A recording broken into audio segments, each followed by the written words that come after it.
Good morning সবাইকে। সবাই কেমন আছো? আশা করছি ভালো আছো। আর আমরাও কিন্তু বেশ ভালো আছি। এখন বাজে ওই ৬টার মতো। আজকে হলো ১৯শে নভেম্বর আর বুধবার। সকালবেলা ঘুম থেকে উঠে পড়েছি। উঠে এবার বিছানাপত্রগুলোকে ভালো করে গুছিয়ে নেব। কারণ প্রত্যেকটা জিনিস কিন্তু যত্নের ওপরই টেকে বলতে পারো। সেরকম ঘরের জিনিস যতখানি তুমি গুছিয়ে রাখবে তত দিন বেশি টেকবে। সেই সমস্ত ক্ষেত্রেই সেই কারণে এখানে সমস্ত পত্র গুছিয়ে নিয়েছি। তারপরে মেয়ে ঘুমিয়ে আছে, ওকে ঘুম থেকে আর আজকে ওঠাবো না। ও যখন ইচ্ছে ও উঠবে। কারণ কালকে রাতের বেলা অনেকটাই দেরি করে ঘুমানো হয়েছিল সেই কারণে। তারপরে জানলা খুলে আমি এখানে বাইরে চলে এসেছি একটু রৌদ্র। কারণ সকালবেলা রৌদ্রটা গায়ে লাগানো প্রত্যেকটা মানুষের ভীষণভাবেই প্রয়োজন। সেই কারণে তারপরে এখানে ভেতরে চলে আসছি। এবার মুখ হাত পাগুলো ধুয়ে নেব। কারণ প্রত্যেকটা বাড়ির বউদের বলতে পারো সকাল থেকে সেই রাত ১০টা পর্যন্ত ঘরের কাজকর্ম করতে করতে নিজের যে যত্ন নিতে হবে সেটাই মাঝে মধ্যে ভুলে যায়। সেই কারণে আমি আজকে একটু সকালবেলা ফ্রেশ ওয়াশ করে নিয়েছি। তারপরে একটু টোনার অ্যাপ্লাই করছি। কারণ সংসারের যত্ন নিতে নিতে, বাচ্চার যত্ন নিতে নিতে মাঝে মধ্যে নিজেরাই ভুলে যাই যে নিজেদেরকে একটু যত্ন করে পরিপাটি করে রাখতে হবে। তো সেইভাবে যদি আমরা না করি, সবকিছুরই কিন্তু যত্ন না করলে কিন্তু সেটা খারাপের দিকেই চলে যায়। সেইরকম আমরা কিন্তু নিজের এইভাবে যদি একটু একটু করে যত্ন নিই, কিন্তু সমস্ত কিছুর সঙ্গে কিন্তু নিজেকেও একটু যেন অন্যরকম দেখায়। সেই কারণে টোনার অ্যাপ্লাই করলাম। তারপরে একটু ময়েশ্চারাইজার লাগাবো। কারণ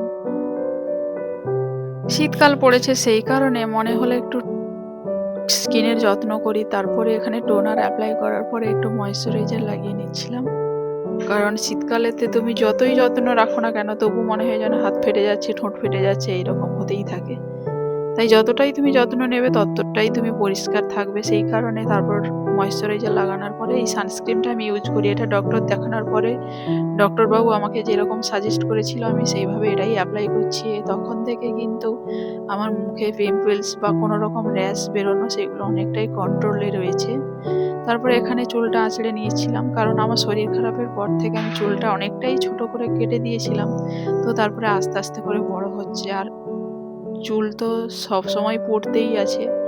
যাই হোক, চুল পড়ুক যাই করুক, আর কি করা যায়। এখানে সমস্ত চুল টুল আঁচড়ে নিয়ে যেগুলো পড়ছিল ভালো করে তুলে পরিষ্কার করে এখানে নিচে চলে যাচ্ছি। আর এখানে রৌদ্রটা কেমন পড়েছে দেখো। একটা পর্দা লাল টাঙানো আছে, সেইটা দিয়েই পরিষ্কার বুঝতেই পারছো এখানে কতটা রৌদ্র। তারপরে এখানে সানা ঘুম থেকে উঠে পড়েছে। আর এখানে দেখো সানা ঘুম থেকে উঠে পড়েছে। ঘুম থেকে ওঠার পরে প্রত্যেকটা মানুষেরই ছোট থেকে বড়রা বলতে পারো একটু অলস্য থাকে। সেই কারণে এখানে একবার লেদিয়ে পড়ছে, ওখানে পড়ছে, এরকম করছে। তারপরে ঘুম থেকে ওঠার পরে ছোট থেকে বড় সবারই কিন্তু খালি পেটে জল খাওয়া উচিত। সেই কারণে ওকে জল এক গ্লাস দিয়ে দিচ্ছি। ও কিন্তু ওই জলটা খেয়ে নিচ্ছে। কারণ আমি তো বিশেষ করে বলতে পারো খালি পেটে একদমই জল খেতে পারি না। ওই একটু একটু করে খাই। তারপরে ওকে জল দেওয়ার পরে একটু টুকটাক খাওয়ার জন্য এখানে ভিজানো ছোলা ছিল সেটা দিলাম, ২টা বিস্কিট আর কাজু কিশমিশ দিয়ে দিয়েছি। ওটাই ও খেয়ে নেবে। খেয়ে একটু পড়তে বসাবো। কারণ ছোট বাচ্চারা না সহজে পড়তে বসে না। সেই কারণে ওদেরকে অনেক বুঝিয়ে আদর করে পড়তে বসাতে হয়। তারপরে ওকে একটু পড়িয়ে নিয়েছি। পড়ানোর পরে এবার রান্নাঘরে চলে যাব। রান্নাঘরে আজকে সেরকম কিছু রান্না হবে না। এখানে সিমের ভর্তা। এটা কিন্তু একটা ইউনিক ধরনের রান্না। মানে বেশ ভালোই লেগেছে। খেতেও খুব ভালো হয়েছিল। সিমকে সেদ্ধ করে সিমে মানে মিক্সিতে পেস্ট করে নিয়ে তারপরে আদা রসুন যে যেমন ঝাল মিষ্টি খেতে পছন্দ করে সবকিছু দিয়ে হালকা ভাজা ভাজা করে নিয়েছি।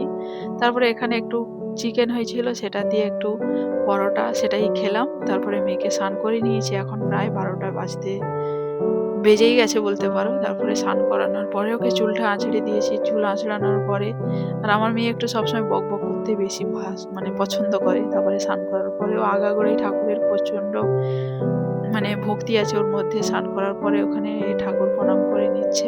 কারণ আমার মধ্যে হয়তো ছিলই না বলতে পারো ছোটবেলা থেকে।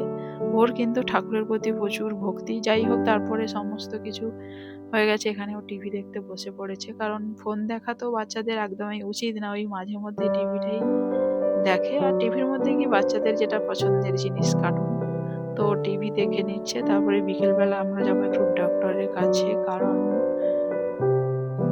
কারণটা পরে বলছি। এখানে দেখো চলে এসেছি ডাক্তারের কাছে। আর শীতকাল পড়েছে যে কারণে বিকেলে একটু তাড়াতাড়ি সন্ধে হয়ে যায়। এবার ডাক্তার দেখানোর পরে আমরা বাড়ি ফিরবো। আর এখানে সানা দেখো ঠাকুরকে সন্ধে দিচ্ছিল, সেটারই বেশ ভালো লাগে। ও হচ্ছে মানে ওকে বলতে হয় না, ও পছন্দ করে ঠাকুর মানে ধূপ ধূপ দিতে বা ঠাকুর প্রণাম করা, স্নান করার পরে প্রণাম করতে হবে, পুজো দিতে হবে ফুল দিয়ে, সেরকম সবকিছুই ও জানে।